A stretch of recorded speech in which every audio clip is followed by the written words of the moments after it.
হাজার হাজার এলইডি লাইটে মোড়ানো 400 গাছের আলোতে ঝলমল করা এই দৃশ্যটি ফ্রান্সের রাজধানী প্যারিসের আইকনিক চ্যাম্পস এলিসিস এভিনিউর। খ্রিস্ট ধর্মাবলম্বীদের সবচেয়ে বড় ধর্মীয় উৎসব ক্রিসমাস ঘিরে এমন বর্ণিল আলোয় সেজেছে শহরটি।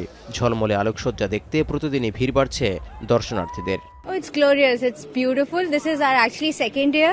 We come here for Christmas lights every year. It's beautiful. Bien sûr, oui, ça reste toujours un incontournable.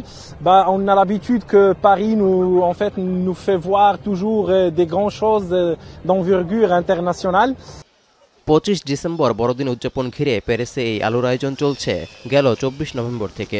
স্থানীয়দের পাশাপাশি ঝলমলে এই আলোর মেলা নজর কেড়েছে বিদেশি পর্যটকদেরও। ক্রিসমাস ও খ্রিস্টীয় নববর্ষ উপলক্ষে মনোমুগ্ধ করে এই আয়োজনে মেতেছেন প্রবাসী বাংলাদেশিরাও। বড়দিন উদযাপন অনুযায়ী প্যারিসের প্রত্যেকটা এলাকায় খুব সুন্দর করে আলোকিত এই সাজসজ্জা। খুব সুন্দর, আমি মুগ্ধ। এবং আইফেল টাওয়ারে গিয়েছি, ওইখানে অনেক সুন্দর ব্যতিক্রম ভাবে ওরা সাজসজ্জা করেছে। এই আয়োজনকে ঘিরে তারা আনন্দ উপভোগ করে, আমরাও ঠিক তেমনি একইভাবে তাদের সাথে এই আনন্দটা ভাগাভাগি করে নিই। কেবল চ্যাম্পস এলিসিস এভিনিউই নয়, মনোমুগ্ধকর আলোকসজ্জার আয়োজন ফ্রান্সের প্রতিটি বাড়িঘর, শপিং মল ও অলিগলিতে। রঙিন আলোয় উৎসবের নগরীতে রূপ নেয়া প্যারিসের এই আয়োজন চলবে নতুন বছরের 5 জানুয়ারি পর্যন্ত।